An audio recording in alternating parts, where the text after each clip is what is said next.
Hey everybody, before we start this video, I just wanted to quickly thank my patrons Deep Dive Dylan and AceWolf741 before we start this episode. Thanks so much to my patrons, and now I really hope that you enjoyed this video. Hello everyone! I hope everybody's doing well. We are going to be checking out the game When the Night Comes today. This is a request made by AceWolf741. Special thanks to them as they are a major patron on the page. I don't know if I mentioned this before, but one of the benefits that you get of being a patron is that if you have a game suggestion, I will play it for you on the channel and I will make a series out of it. So we're going to be starting off with this game today. I'm very excited. It looks very beautiful, and I'm pretty sure I've heard about this game before, and I've heard good things. Now, before we actually get started today, though, I just want to address the obvious elephant in the room, which is this isn't your usual recording station. Where the hell are you? Well, everybody, I'm under quarantine. I'm not sick. I'm just practicing social distancing, and the place where the state that I'm in right now, there is a shelter-in-place law. And there's a shelter-in-place law in the place that I normally live at and record at. So, can't move anywhere. So my brother very generously agreed to let me use his office space so that I can go ahead and get some recordings done for the next couple of weeks. So if you see me recording in this space for the next 3 weeks, that is normal. I've got a ton of the one thing is that I can't do anything with Steam. My brother asked me not to touch his Steam programs on his computer, so we are just going to be focusing on itch.io games for the next couple of weeks here. But that's fine, because I've got plenty of content, and I actually forgot that I have, trailers of games that I need to check out too, so I'm hoping that we can do a little extra sort of bonus video.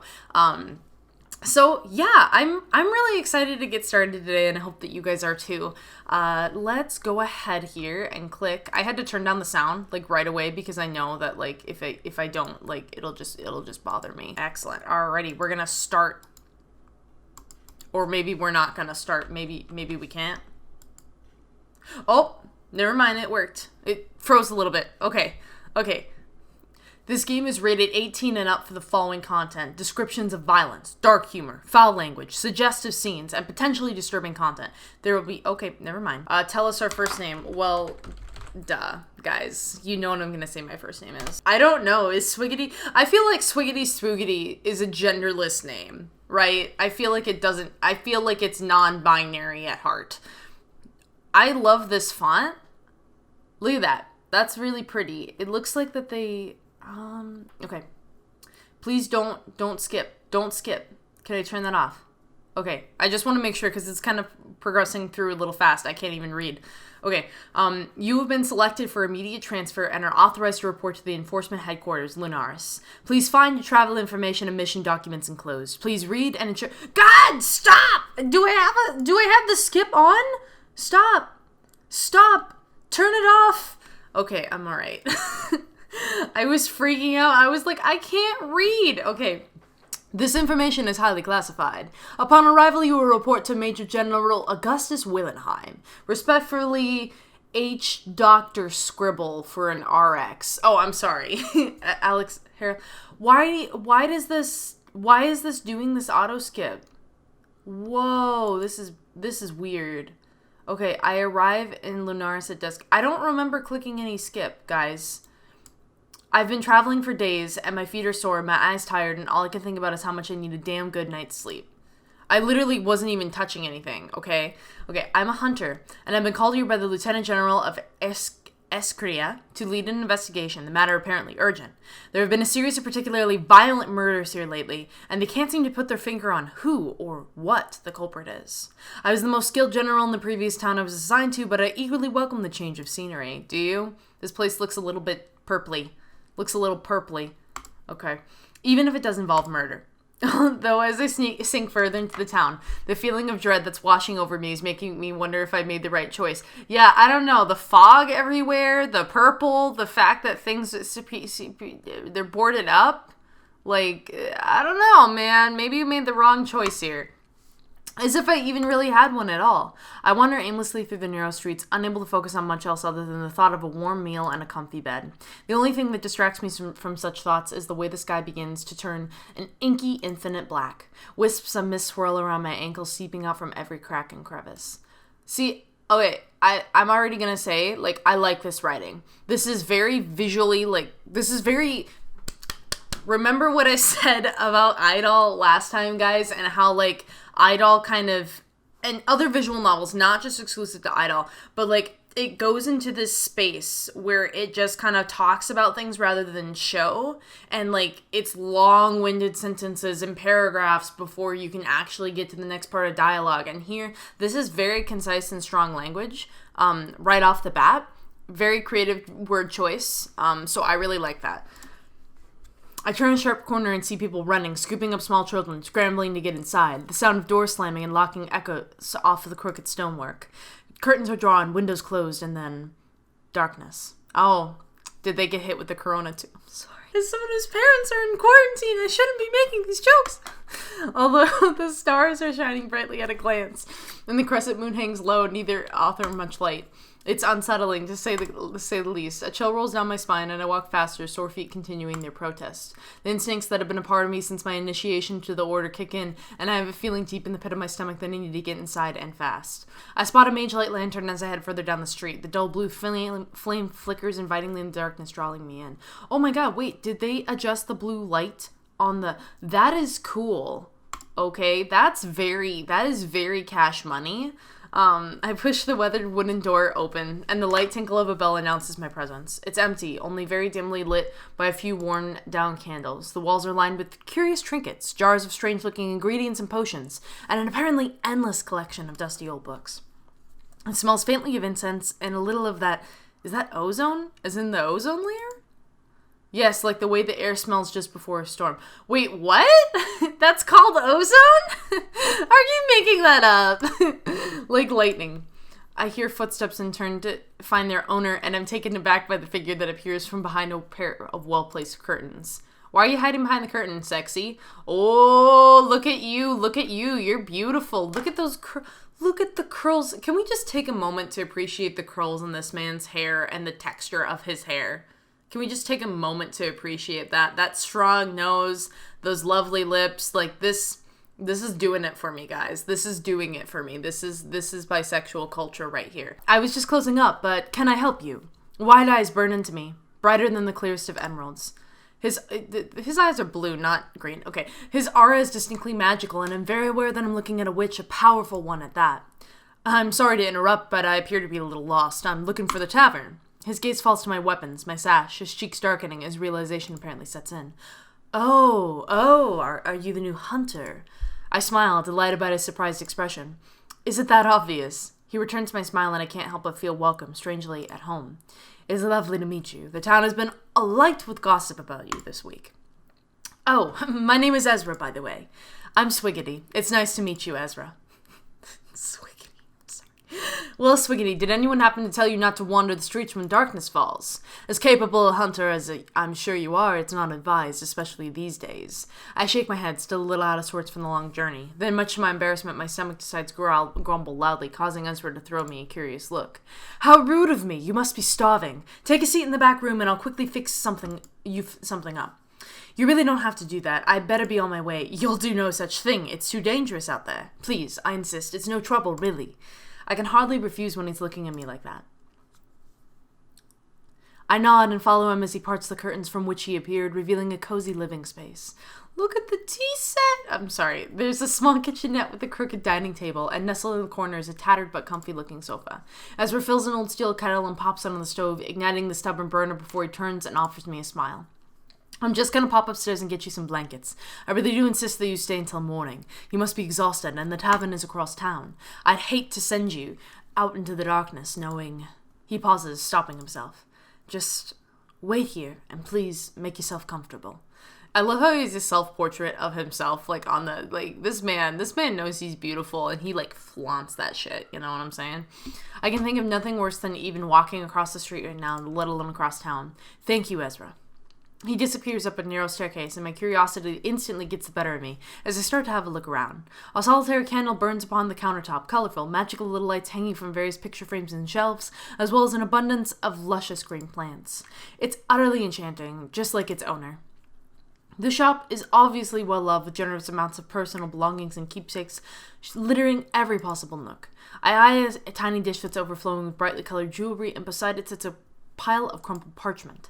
Some of the pages are covered in an elegant looping script, and others are filled with lovingly rendered portraits, mostly of Ezra himself. I love it. He's so absorbed with his own beauty. I tentatively reach for one of the sketches at the top of the pile, but a loud creak startles me. I turn, always on edge, as I've taught to be, my fingers edging towards my weapon. The hairs on the back of my neck stand to attention. There's a creature nearby. That's when I see them. A pair of glowing, fierce golden eyes peeking up at me from a previously hidden hatch in the floorboards, and before I can even think about defending myself. Hello? I'm pinned to the wall by a firm, cold, and inherently not human arm pressed firmly against my chest. Who the hell are you? Where's Ezra? An inhuman growl rumbles in his throat, his lips curled into a snarl that affords me a view of long, sharp white fangs. If I hadn't already clocked his deathly pallor, there'd be no second guessing what kind of creature I'm dealing with here. Please say vampire, please say vampire, please say vampire. Vampire. Yes! I called it! Okay. I know I'd already be quite dead if that's what he truly wanted, and I feel nothing from him other than an overwhelming desire to protect something or someone. His aura is panic but unthreatening, so I decide to relax against his hold. I cautiously raise my hands in surrender in the hopes that he'll stand down. I do not condone harming creatures who do not wish to harm me. That's not what we're taught, not what we stand for. Is he like a Witcher then? Guys, I've been watching The Witcher. I finally got into watching The Witcher, and Yennefer pisses me off, and I'm literally so confused about what's happening in every single episode. I have no clue what's going on. I never played the Witcher games. I've seen like playthroughs, but even then, I don't even understand what's going on in them. Like, I feel like The Witcher is a show that you set it up, you sit there, you watch it, you experience it, you can't ask too many questions because otherwise you're just gonna get even more confused. Anyways, at least not the honorable hunters. Plus, vampires are the closest thing there is to humans in the Demonology Handbook, and I met a few reasonable ones in my time. A few. He retreats a little just as I'd hoped, enough for me to gather my composure. Ezra is fine, I swear it. Those bright, disarming eyes burn into my own, a chill skittering over my own skin. He looks like he's searching for something, his dark brows twitching as he studies my face, a thick star cutting through one on the right. Something that looks a lot like relief settles upon his face. I can't help but wonder what a vampire is doing sneaking near Ezra's home at this hour. If you're playing tricks on me, I'll have your head. Understand?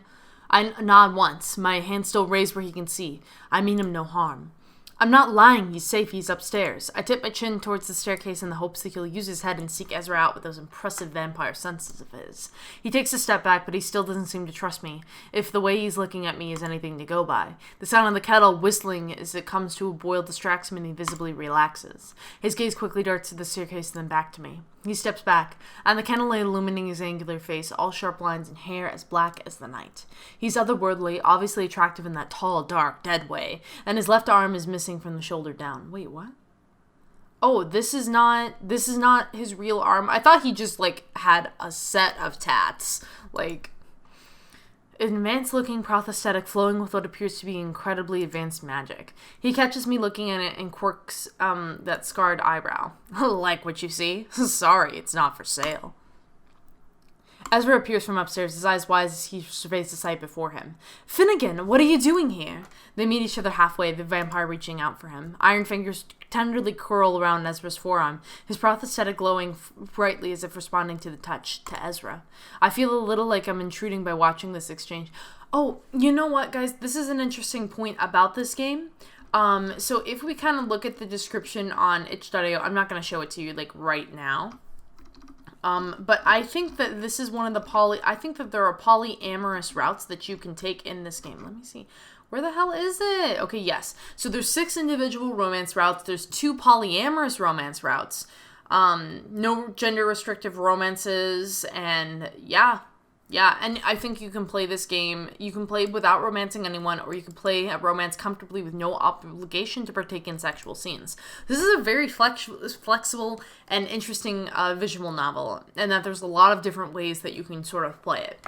I think that this is one of the polyamorous routes. This has to be. They're clearly, in love. I mean, come on. I wouldn't want to break up a couple like this. I'd join it. They seem cool. Maybe they're nice. Maybe they're nice people. I feel a little like I'm intruding by watching this exchange, but I can't seem to bring myself to look away. I sensed that she felt uneasy. I came immediately. Are you okay? Ezra smiles, covering Finn's hand with his own to gently pat it once, twice, reassuring gesture. The intricate patterns etched into the iron pulse like a heartbeat. I'm fine. I was very briefly startled by the appearance of our new friend here. I see. I'm sorry about that less than savory introduction, Hunter. Things are a little on edge lately. I'd never have guessed. Ezra huffs laughed, shaking his head almost incredulously. I'm fine, Finn. You don't have to jump on every stranger that passes this way. The final reassurance seems to make the tension melt from Finn's broad shoulders. Sorry, Swiggity. You don't need to be alarmed. He's an ally, I swear it. Even if he doesn't give the best first impression. Finn offers me a genuine, almost soft smile, but he looks guilty. As he should, I suppose. I catch Ezra eyeing me warily, clearly sensing my apprehension to the unusual situation unfolding before my eyes. Finn's whole demeanor changed the second he laid eyes on Ezra, and I feel any final traces of fear melting away as he steps forward and offers me his hand. The smile that crosses his lips is mischievous and cold. Cold fingers grip my own in a firm handshake when I reach for him. It's truly a pleasure, Swiggity. His eyes brush over me like a caress. Pupils widening, dilating. I feel myself swaying, leaning towards him almost unconsciously. There's a soft whisper of muffled thoughts echoing in my mind, and I can't quite tell if they belong to me or him. Do we have to be this thirsty? We just met this man. Okay. It's soothing, and whatever he's doing grants me the foresight to see that he most certainly is harmless, that he bears no ill will towards me. Something tells me he now sees I'm harmless too. Finnegan, stop that. It's not polite. Finn closes his eyes briefly, breaking whatever connection he's created with me. I've heard of vampires enthralling their victims before a kill, but that felt more like, see me. Like he wanted to show me he can be trusted. So possess him? Wait a minute. Okay, anyways. He exchanges an almost sheepish, knowing glance with Ezra, and I quickly feel my mind clearing itself. Sorry, I'm just checking. He looks at me, and as our eyes lock, I nod once, appreciating that he cared enough to put me at ease. Then he's grinning wickedly. I hope he didn't hear anything untoward in there. Anyway, Ezra fusses with the kettle, pouring me a cup of fragrant tea and offering it to me on a pretty floral saucer. Here, this will help you get a good night's sleep. And with that, y'all, I think that we're going to bring this first episode to a close. We've been recording for a little while here. This is definitely a very interesting game, and I'm absolutely thrilled that Ace Wolf recommended this to me. I'm really excited to keep going with this with this and kind of seeing where things are at. I like the idea of like so many different romances and things like that. So if you want to check out this game, this is called When the Night Comes. It is available on itch.io. It's about $5. So that's actually for, I'm not sure how many words this visual novel is, but that's actually a pretty good deal considering all the different romance options that you can explore. So I'm absolutely looking forward to playing the rest of this game. Thanks again, Ace Wolf, for recommending it to me, and special thanks to my patron, my new patron, Deep Dive Dylan, who recently also signed up for the Patreon. They are now both credited in the YouTube description, and once again, if you guys contribute to the Patreon, you'll be able to have your name listed in the credits of each of the videos, and you also get extra access to special benefits. For example, I don't know if I've mentioned this before, but I'm planning on making an art book for grunge specifically, which is going to have some not suited for work content in it, so that's very exciting. And so, like, if you're a patron when that art book is finally finished, like, you will get access to that for free, because that will be included with the cost of your patronage. I want to thank you all so much for watching. If you like this video, please leave a like and consider subscribing to the channel. It really does help the channel out a lot. And if you do subscribe, be sure to hit that notifications bell so that you get updates on when I upload future videos. I'm going to be trying to get some extra videos even uploaded during my time here. So be on the lookout for that. I've got a really exciting video planned. I just need to sit down and actually make it, and that's like half the battle, right? So I really hope that you enjoy this episode, and without further ado, thank you all so much. Bye!